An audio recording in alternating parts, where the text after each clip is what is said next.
C'est important. Alléluia. Amen. Alors regardez. Jésus montre un modèle. Il montre un exemple. Il présente toujours un modèle. Et il a demandé à Moïse de faire comme il a montré sur la montagne. C'est le modèle de la communauté que Dieu recherche.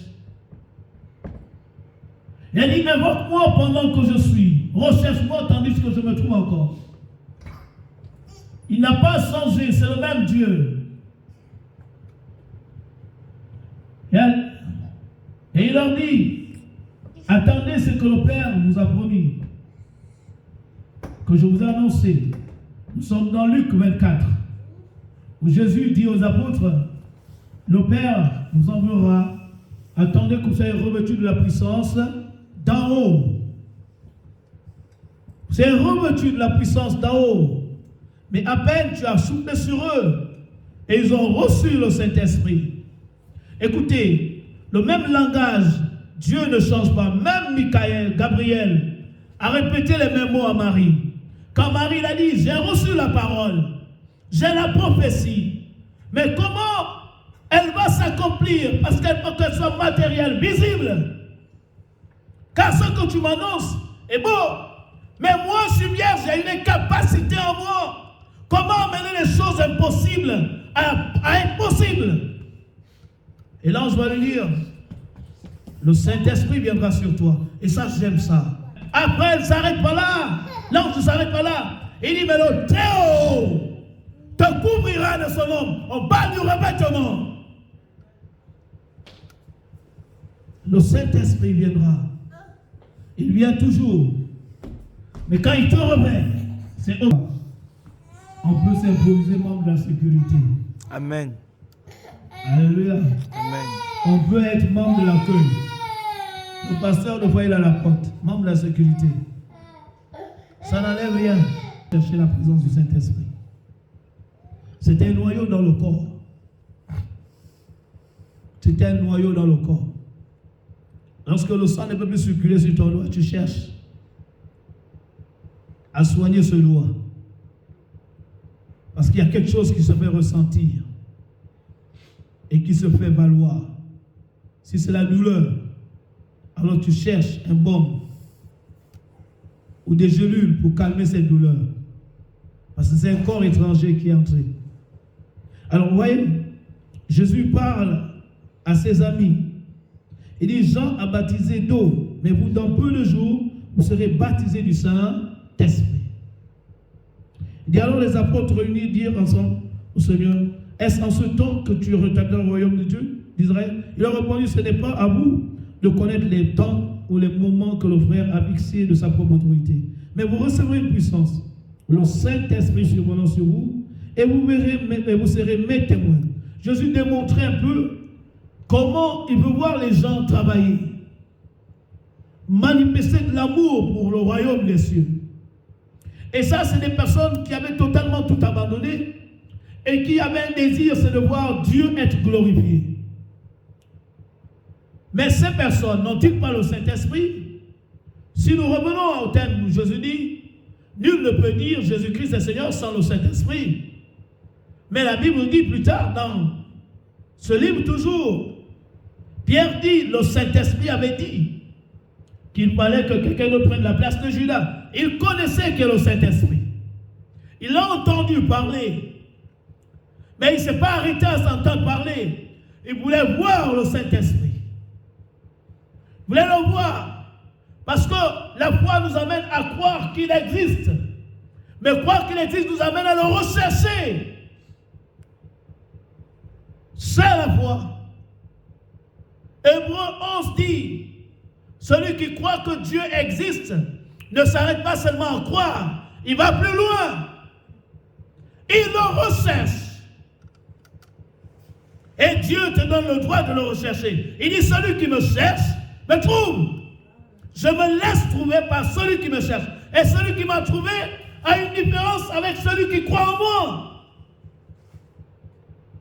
Parce que croire, Tu peux t'arrêter à croire. Même les démons croient que Dieu existe. Et ils tremblent. Leurs besoins ne sont pas satisfaits. Mais celui qui cherche l'Éternel, il ne manque d'aucun bien. Alléluia. Est-ce que ça va? Celui qui cherche. Allons-nous dire que Dieu n'était pas avec les Juifs quand ils étaient en esclavage en Égypte? Si. Il dit bien, j'ai vu vos souffrances. Exode 3. Il était avec eux pendant leur temps d'esclavage en Égypte. J'ai vu ce qu'on vous fait souffrir. J'ai vu comment on vous maltraite. C'est le peuple de Dieu. 2 Corinthiens 6 nous dit, nous sommes son peuple. Mais le fait d'être son peuple ne veut pas dire qu'il nous révèle. Non, frère, si tu ne manifestes pas le désir de le voir agir, tu ne verras pas agir. Amen. Et si tu travailles dans le contentement, alors tu vas vivre des moments et tu vas passer ton temps à accuser Dieu. Alors Dieu n'est pas l'auteur de tes problèmes. Dieu désire t'amener aux sources de vie. Et les sources de vie, c'est Jésus. Même le lépreux, pendant que Jésus était pendant son pèlerinage sur la terre, et pendant qu'il marchait au milieu d'Égypte, même le lépreux l'a cherché. La femme cananéenne ne s'est pas arrêtée seulement à croire que Jésus était capable, mais elle l'a cherché, Jésus. Elle l'a cherché. Elle a cherché. Chacun d'entre eux a conjugué le même verbe que toi. La femme à la perte de sang a cherché Jésus. La Bible dit qu'elle a entendu parler. Elle n'est pas restée entendre parler. Elle a cru qu'il était capable. Elle a fait un seul geste. Elle était déterminée à le rencontrer. Et c'est par cette rencontre-là que sa vie a été changée. Parce que Jésus est disposé à guérir ton cœur, à restaurer ton âme et à accomplir les miracles dans ta vie. Aujourd'hui, nous ne sommes pas soucieux de nous chercher. Peu sont ceux qui me cherchent. Il dit peu sont ceux. Hein? Il dit, il y a peu d'hommes qui sont intelligents. Parce que ceux qui sont intelligents le cherchent. Écoutez, les apôtres l'ont cherché. Regarde, leur quête ne s'est pas arrêtée là. Ils l'ont cherché. Pierre a vu André nous dire, nous avons trouvé celui de qui Moïse a parlé. Nous l'avons trouvé. Nous avons eu une rencontre avec lui. Il nous a expliqué des choses qu'aucun homme n'est capable de nous expliquer. Et ils étaient tous enthousiasmés. Et ils ont commencé à faire un devoir. C'est partager celui qu'ils ont trouvé.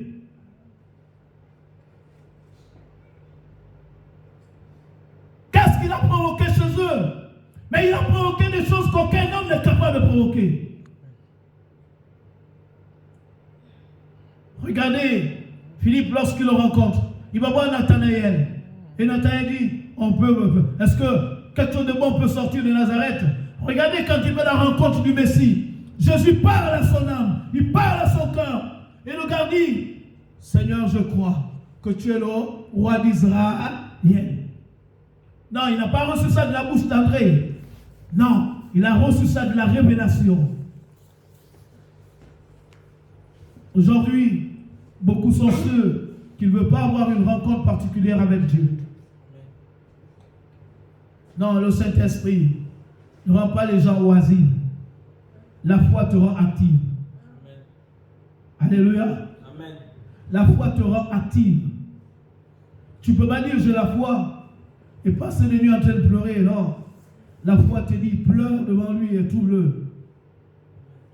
Cherche-le, rencontre-le. Je parle ici d'une rencontre.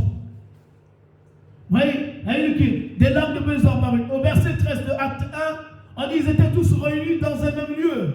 Ils ont tout arrêté. Et pendant ce temps, 12 ministères, il y avait tous étaient apôtres. Aucun n'était supérieur à l'autre. Chacun a compris qu'il y a un besoin.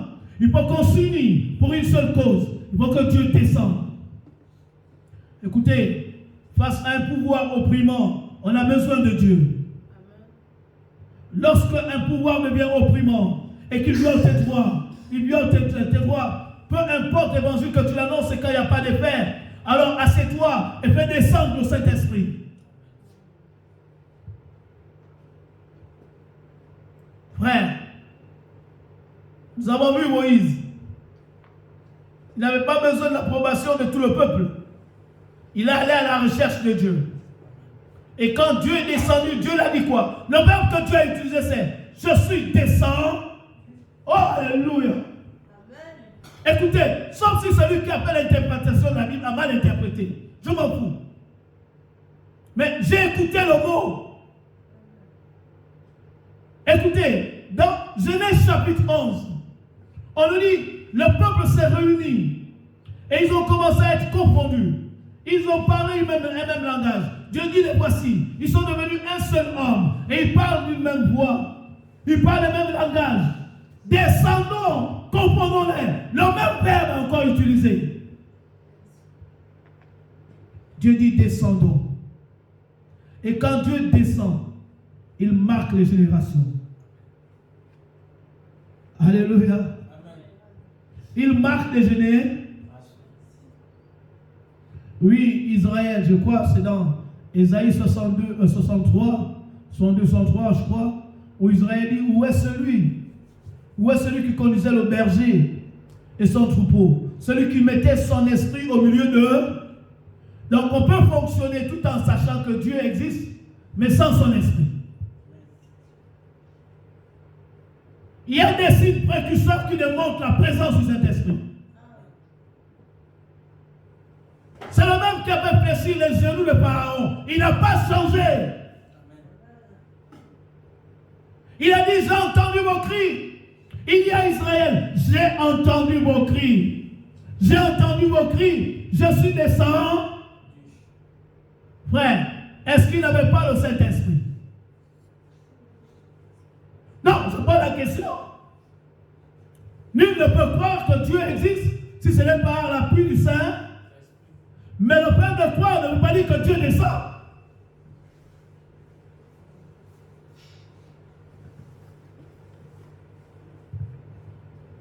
Non, Dieu a une présence particulière. Quand nous fonctionnons nous-mêmes avec l'approbation de sa personne, c'est bon. Mais l'amener à agir et à contribuer dans la cité en est une autre chose. Et ça, c'est quand des personnes ont l'amour pour leur Dieu et pour leur prochain. Et quand ils comprennent leurs limites. C'est pourquoi l'église de Laodicée a été taxée d'orgueilleuse. C'est une église qui dit, je n'ai besoin de rien.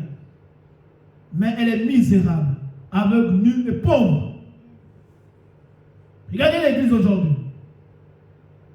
Quelle différence? On évoque le même Jésus que les apôtres ont évoqué. Mais la différence est où? C'est dans le fait que eux, ils ont compris qu'il faut associer le Saint-Esprit.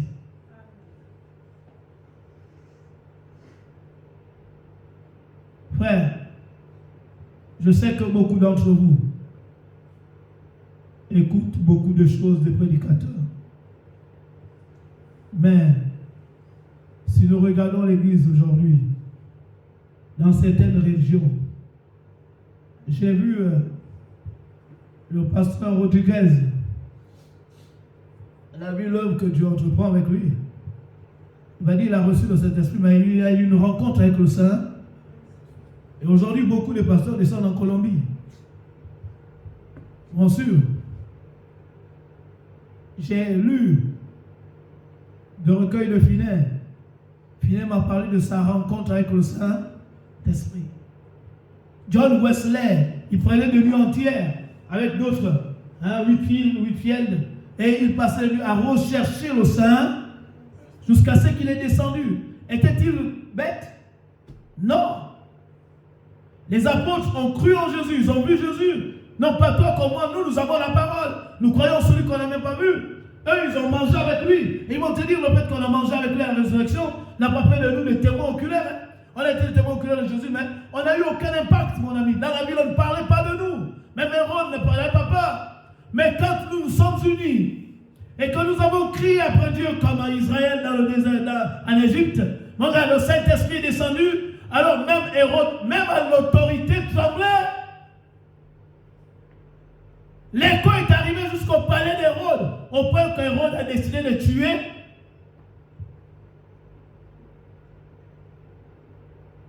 Beaucoup vont nous dire, quand le Saint-Esprit est descendu, on a même fait la prison. Frère, qu'en est-il aujourd'hui? Il dit, soyez continuellement remplis. Il y a toute une continuité. Combien aujourd'hui se contentent? Frère, combien aujourd'hui se contentent? Il fut un temps, j'étais dans une province du Gabon, à Oyem, et là, j'étais abandonné à moi-même, avec le troupeau auquel j'étais. Mais frère, il fallait rechercher le Saint-Esprit. Tous les lundis, on venait à l'église. Les gens se moquaient certainement. D'autres qui connaissaient le Saint-Esprit. Et la mort était dans le pot parce que la mort était dans l'église. Non, il y avait la mort dans le pot. Aucun signe. Mais vous vous étonnez qu'aujourd'hui on ait des serpents, que les pasteurs se transforment en serpents. Mais c'est parce qu'ils cherchent l'onction. Si vous ne manifestez pas l'onction, mais l'autre va chercher. Même les démons colonisent les pasteurs. C'est des personnes qui ont parlé de Jésus, mais qui se retrouvent à être des charlatans dans les églises. Pourquoi? Parce qu'ils cherchent la puissance, ils cherchent la puissance. Mais le seul détenteur de cette puissance, c'est le Saint-Esprit. Combien aujourd'hui sont obligés de faire des choses abominables, agir comme Balaam dans l'apport du gain? Mais c'est parce que simplement, là où le Saint-Esprit est, il met des stratégies pour te rendre riche. Il n'a pas besoin que tu dépouilles le peuple. Non, il met des stratégies. Il met des stratégies. Frère, il est Dieu. Il ne manque de rien. Il est Dieu.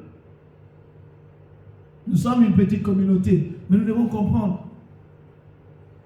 Il n'y a pas longtemps, j'ai visionné un pasteur, et quand Dieu descend, c'était en Afrique du Sud, il avait un ministère auprès des Zoulous.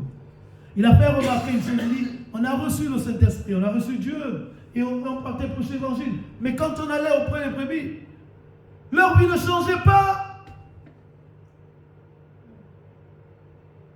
On peut avoir 1000 âmes, mais on compte le nombre de chrétiens. On compte le nombre de chrétiens. De fois même, tous ceux qui sont autour de nous comme conseillers, il y a même ceux qui ont des serpents dans les maisons, qui n'ont pas encore renoncé aux œuvres mortes, mais ils sont assis tous les dimanches derrière le pasteur, ils écoutent. Si déjà même parmi les diacres ou les conseillers, il y a des personnes qui ont encore des choses en eux et qui gagnent dans leur maison, mais c'est parce qu'ils ne sont pas convaincus. La première chose, le premier ministère du Saint-Esprit, c'est la conviction de péché. Et il te comprend face à ta situation. Lorsqu'il a confronté la femme samaritaine, il a démontré. Aujourd'hui, la conviction, c'est plus cela. Le christianisme devient comme une forme, il est formaliste. Ça veut dire que c'est la forme, on présente la forme. Mais à l'intérieur, il n'y a plus rien. Il n'y a plus rien. C'est un slogan. Chacun vante sa dénomination. Et les fils cherchent des poux sur la tête des pères. Les pères cherchent des poux sur la tête des fils. On revient dans Malachie 3 où dit, je ramènerai le cœur des pères vers les enfants, le cœur des enfants vers les pères. Parce qu'il y a totalement un manque de confiance. Il y a la déloyauté. Et là, mon frère, la prostituée agit dans l'église.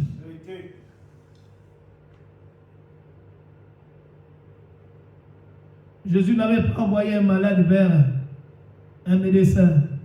il guérissait toute maladie. Amen. C'est le Saint-Esprit qui guérissait. Amen. Il guérit tout. Amen. Vous voyez, pendant que nous étions là, avec des jeunes, et tous les lundis, on était là, Saint-Esprit descend. Descend. Descend. Ça semblait bête. Mais quand il est descendu, il y a eu un mouvement avec les jeunes. J'ai vu un jeune qui m'a raconté, il m'a dit, il allait à l'hôpital. Et là, il était avec un jeune d'une église dont j'étais le nom par discrétion. Ça s'est passé à Oyem. Et une maman avait la peine de voir sa fille mettre au monde un bébé et elle va trouver la mort. Mais la maman va refuser de voir sa fille mourir. Elle dit, j'ai des frères. Elle a appelé un des frères de sa communauté. Et le frère Alexis était là, auprès du frère de sa communauté. Et quand le messager est arrivé, elle dit non, il y a maman qui m'a envoyé te dire que non, il y a sa fille, la grande soeur est morte à l'accouchement. Elle t'invite à prier pour elle. Le frère va simplement dire, ce cas, je ne peux pas. Mais le frère Alexis, il peut. Pourquoi lui? Parce que simplement, il fait partie de ceux qui ont recherché. Et quand le Saint-Esprit est descendu, frère, c'était merveilleux. Moi, j'allais à un séminaire et les jeunes étaient restés à l'église. Et le frère qui était sur le stade me dit, pendant qu'il est en train de coordonner, une puissance est descendue du ciel. Il l'a projeté. Et quand il est tombé, il s'est relevé. Il a encore projeté. Et là, quand il s'est mis sur le pupitre, il était en train de coordonner, ce n'était pas le prédicateur du jour. Il a simplement entendu la voix qui a dit, ordonne aux autres de se lever et de recevoir. Et tous ont reçu. Et j'ai demandé quand je suis arrivé, et pendant que moi je marchais, j'étais au marché, je traversais le marché, et je me rappelle, je dis, bienvenue Saint-Esprit. Je n'avais pas encore lu le livre de Bénil. L'expression est venue comme ça, et je me suis dit, bienvenue Saint-Esprit. Je me rappelle que c'était à là quand Dieu m'a dit, dans ce cas, tu as besoin du Saint-Esprit. Je l'ai dit, frère, j'étais consacré. J'étais consacré en 95. J'ai eu des exploits avec le Saint-Esprit. J'ai même vu une lumière sur mon visage. Pendant que je prêchais l'évangile, quelqu'un a vu la lumière. Et tu me dis, on est en 2000, hein? En 2000. Et Dieu me dit, ici, tu as besoin du Saint-Esprit. Et là, sans pourtant faire d'efforts, il y avait une maman qui habitait à la même maison que moi. Elle a été convaincue par le Saint-Esprit. J'ai passé 5 jours sans manger, à dire, je veux le voir descendre. Et là, cette maman pouvait venir me voir et me dire, j'ai un vampire, moi j'ai le vampire, mais mon vampire n'est pas pour tuer. J'ai dit, maman, tu vas recevoir ta délivrance dans ta chambre. Elle voulait que je prie pour elle que ça allait. Je lui ai dit, non, va dans ta chambre. Si je prie pour toi, je mets ma main, tu nous as dit, il y avait quelque chose dans ma main. Et pendant que je priais, il était 14h. Je priais les 14h, 4h du matin. Et là, le Saint-Esprit est descendu. Je n'avais qu'un seul sujet. Seigneur, je me sépare de la prostituée. Saint-Esprit descend. Et quand il est descendu, la maman était catholique.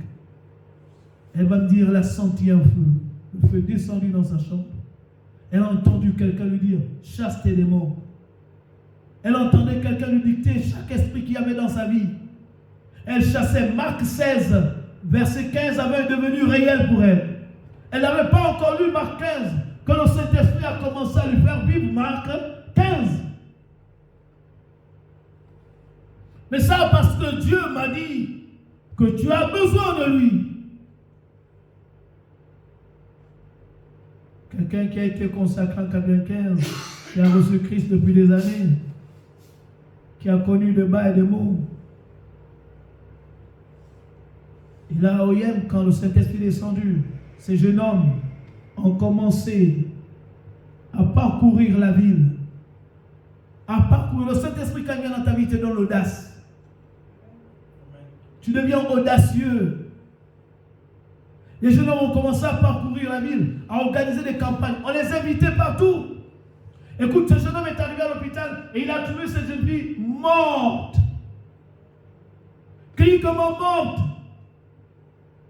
Et les parents étaient là, ils pleuraient. Et il arrive, il dit à la maman, je veux prier.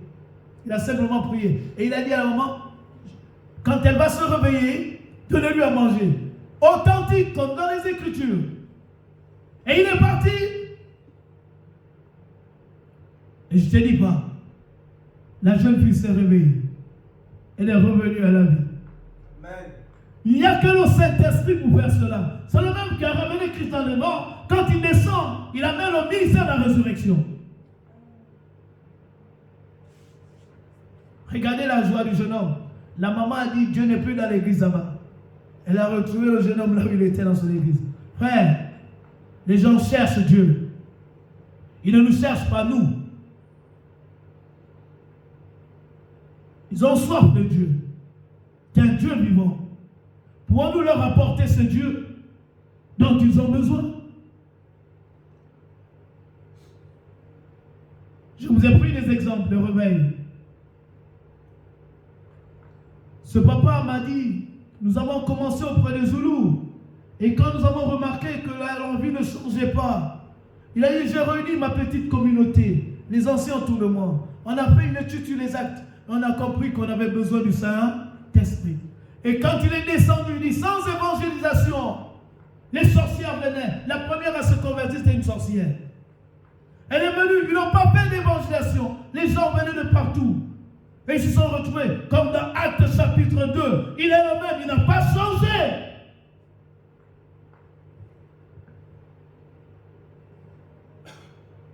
Il sait convaincre les masses. Il sait parler à des cœurs. C'est un évangéliste de renom. Son œuvre ne se limite pas à une seule personne. Il prend des possibilités, il a la capacité d'enrôler toute une ville. Il est Dieu. On ne peut rien apprendre. On a tous besoin d'apprendre de lui. On a tous besoin d'apprendre de lui. Je ne veux pas dire qu'il n'y a pas de gens qui se rebellent contre lui. Il y a des gens qui arrivent. Mais les fils du royaume le reconnaissent.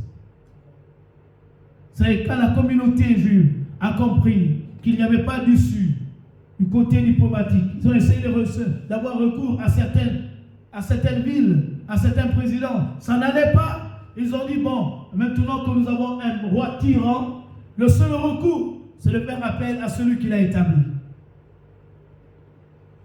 Puisque lui s'est penché à un pouvoir hostile, alors nous, on va faire venir le détenteur de tout pouvoir, de toute autorité.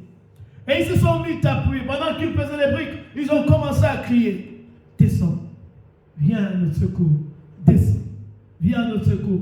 Et là, ce jour-là, alors grande surprise, Dieu s'est révélé à un homme. Il dit, je suis descendu. Alléluia. Je suis descendu. Attends, tu étais où? Posez-vous la question. Tu étais où?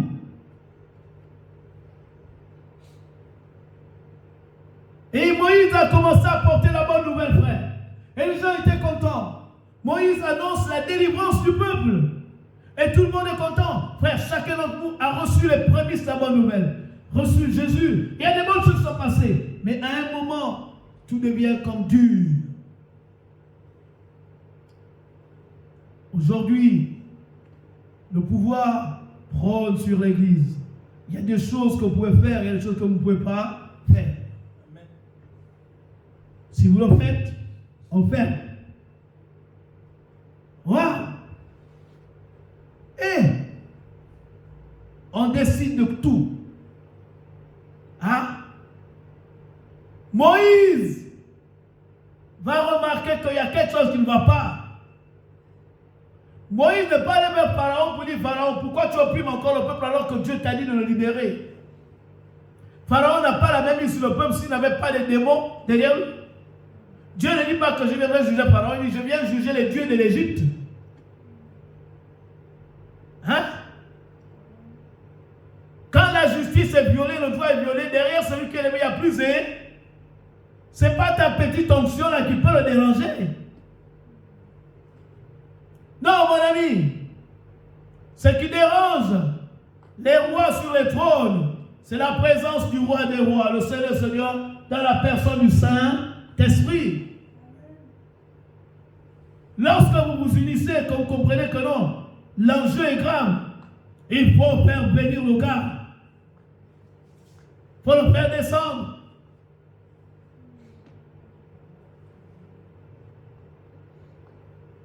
Frère, j'ai vu des œuvres.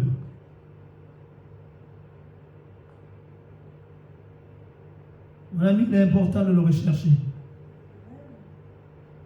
Alléluia. Amen. Il faut avoir un objectif. Quel est l'objectif que tu as dans la vie? L'objectif de la femme à l'appel de ça dit, si seulement je le touche. Mais tu ne peux pas toucher quelqu'un sans le trouver, sans le chercher. On dit Jésus était au milieu d'une foule de personnes. Elle dit, ayant entendu parler, la foi est venue. Elle a cru. Mais le fait qu'elle a entendu, le problème n'est pas résolu. Est-ce qu'on se comprend? Amen. Elle avait le nom de Jésus avec elle, elle avait la parole, mais elle avait aussi la perte des sang. Elle dit, tu vis avec des plaintes, des gémissements, mais tout en disant, je suis créé. Le père lui dit, chrétien, pardonne-moi. Donc on peut avoir une Bible, aller à l'église et toujours emporter son problème dans la chair. Hein? Est-ce qu'on est d'accord? Amen. Mais la femme a dit, ça ne va pas continuer comme ça. J'ai la capacité de changer. J'ai reçu le nom de cet autre nom. J'ai la capacité d'arrêter de changer les choses. La seule chose, c'est que je dois le chercher et le trouver. Elle a commencé à se renseigner. Il est où? Elle a accompli la parole, cherche-moi et tu me trouves. Regardez les autres qui étaient en train de suivre Jésus sans pourtant mentionner. Ceux ont touché Jésus. Jésus dit il n'y a pas d'effet. Mais celle qui a appliqué la parole, qui est restée sous l'autorité de la parole, qui a marché sur les principes de la parole, qui a rencontré le Saint de Saints, le Seigneur des Seigneurs. Elle dit quand elle a touché, quelle était la motivation de la femme? C'est si seulement je peux toucher son vêtement, je le sais. En un mot, si j'établis une communion avec lui, un point de contact, si seulement je me tiens dans sa présence. Elle parlait, elle dit si seulement, je n'ai pas encore trouvé, mais si seulement je le trouve, les choses vont changer. Oh Dieu, je te rends gloire de ce que tu m'as fait, la grâce de l'entendre parler. Maintenant que je sais que tu as suscité dans ma vie quelqu'un, Marthe aussi l'a dit, si tu étais là, les choses n'auraient pas évolué comme ça. Mais maintenant que tu es là, alléluia. La Bible dit, attends-le dans le silence. Attends-le. Frère, quand il est dans ta vie, il y a une somme de choses qui changent. Je ne dis pas qu'il n'est pas dans ta vie. Mais lorsque tu l'associes et que tu fais une rencontre avec lui, il y a des choses qui changent. Si ton but n'est pas de le trouver, de le rencontrer, de faire équipe avec lui, ton christianisme va s'arrêter en route. C'est pourquoi aujourd'hui, les gens courent après les hommes.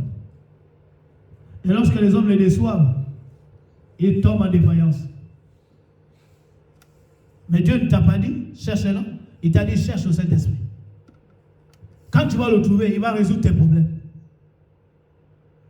Il va arranger tout. Il va te mettre en possession de ton héritage. Il va t'expliquer chaque détail. Il va gérer ce qui est à toi. Et il va accomplir des exploits dans ta vie. Alléluia. Alors, mon devoir de te dire, frère, fais comme les autres. Regardez, si vous avez vu les apôtres réunis dans cette salle, en train de dire, Seigneur, nous voulons te voir. Les gens devaient se moquer. Mais le jour de la Pentecôte, on ne s'est plus moqué, on l'a vu. Alléluia. Est-ce que ça va? Sœur, ne t'arrête pas là.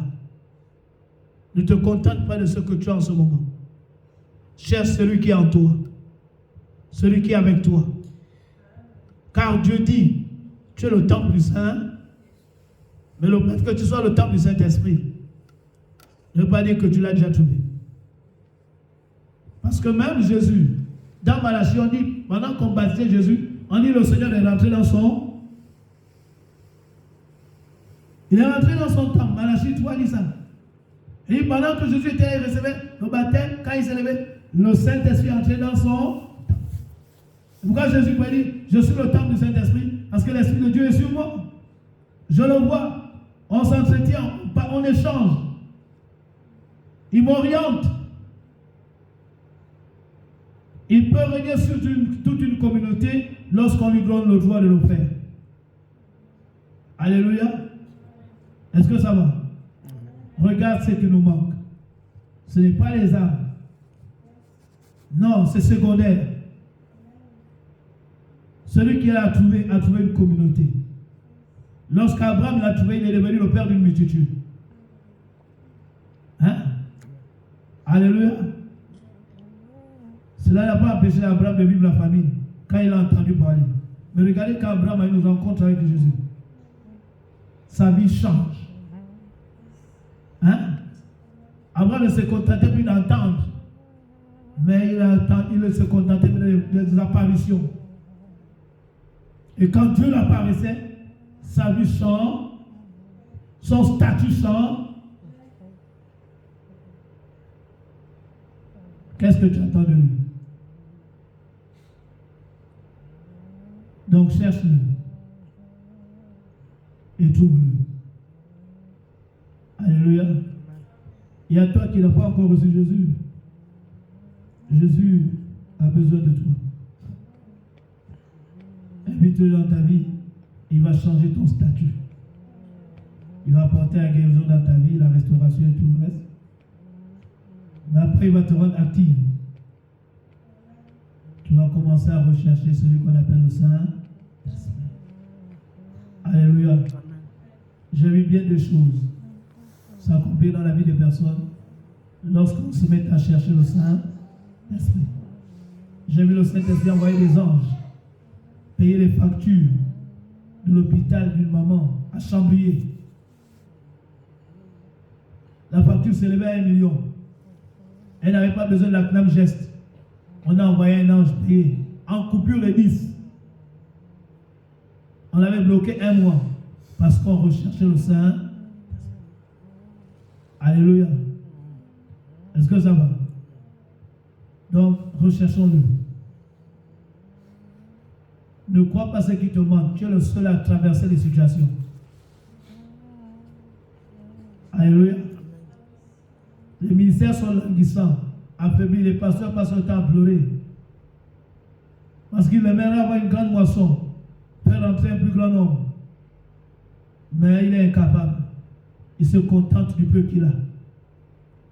Toi aujourd'hui, il recherche le Saint pour l'associer. Alors frère, mets-toi au travail. Jésus a recherché le Saint-Esprit. Les apôtres ont recherché le Saint-Esprit. Le jour où il est descendu dans la communauté, il n'a pas dit que va en Afrique. Non. Même Paul a recherché la présence du Saint-Esprit. Hein?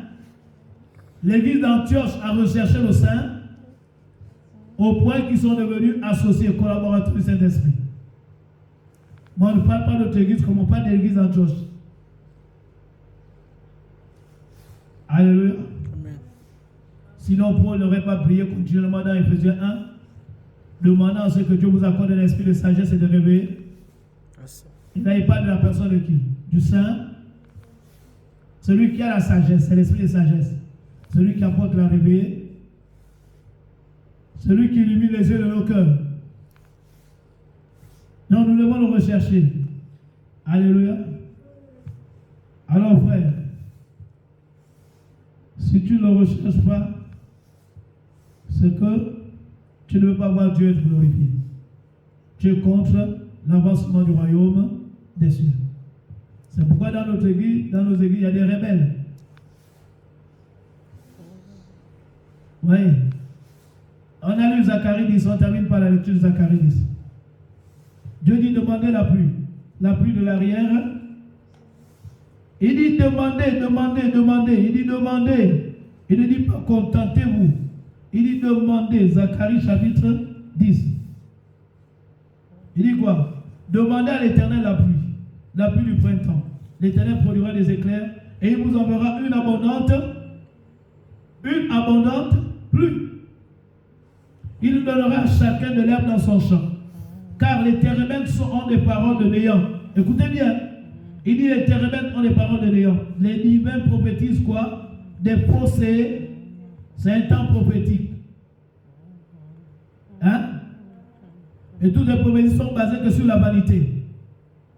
Peu sont les prophéties qui te révèlent les pensées du cœur.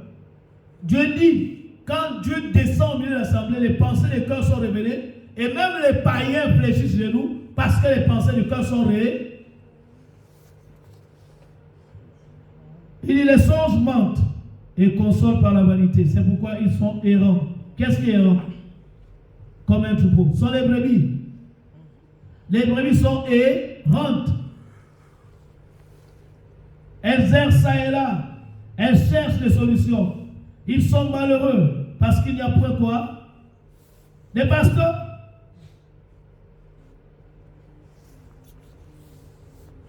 Ni demander à l'Éternel la pluie. Le seul qui a canalisé l'église de Jérusalem, c'est le Saint. Quand ils ont compris qu'ils ont besoin de la pluie, il est descendu. Alléluia. Amen. Alors on va prier. Frère, je suis venu te dire qu'il y a possibilité d'apporter un changement. Amen. Qu'il y a possibilité. Ne t'arrête pas là où tu es. Va. Il a dit à Élisée, si tu vois comment je suis enlevé, alors il descendra. Là, il t'arrête pas au Jourdain. Traverse le Jourdain. Prie, persévère et tu vas voir. Perce le mystère et tu vas le voir. Alors Père, nous sommes devant toi. Je me réjouis. J'ai osé. Et là, ce message est pour moi-même. Pour mon frère qui est capable de comprendre. Et qui a les mêmes ambitions, les mêmes désirs, c'est de te voir, de rechercher, de rencontrer. Car c'est ça à quoi tu nous as appelés. Et nous te sommes reconnaissants. Père, merci. Seul cet esprit atteste à un cœur qui est serviteur de Dieu et qui ne l'est pas. Qu'il faut consacrer, qu'il faut pas. Seigneur, tu es Dieu. Je viens de révéler ta personne et je prie que tu te déverses dans la vie de ceux-là qui sont disposés à faire ce parcours avec toi jusqu'à ce qu'ils te trouvent. Ceux-là qui sont disposés à te rencontrer et ceux-là qui ne sont pas encore, qui ont besoin que tu arrives à les convaincre de marcher de gloire en gloire. Tu t'es déjà révélé à plusieurs. Mais je prie qu'ils ne s'arrêtent pas là. Qu'ils vont encore de l'avant. Qu'ils vont encore de l'avant. Qu'ils vont encore de l'avant. Accompagne-les. Au nom de Jésus. Merci pour toi qui vas de l'avant. Et merci pour ceux qui ont décidé de se forger en communauté pour aller davantage à ta recherche, à ta rencontre. Ton objectif, c'est de te voir, de dépendre entièrement de toi. Merci pour l'œuvre que tu as déjà accomplie, pour cette armée que tu as réunie. Je sais que tu n'as pas parlé en vain. Et je prie, Seigneur, pour cette effusion. Nous avons besoin de toi maintenant, dans nos vies, comme dans nos familles, comme dans nos nations. Au nom de Jésus.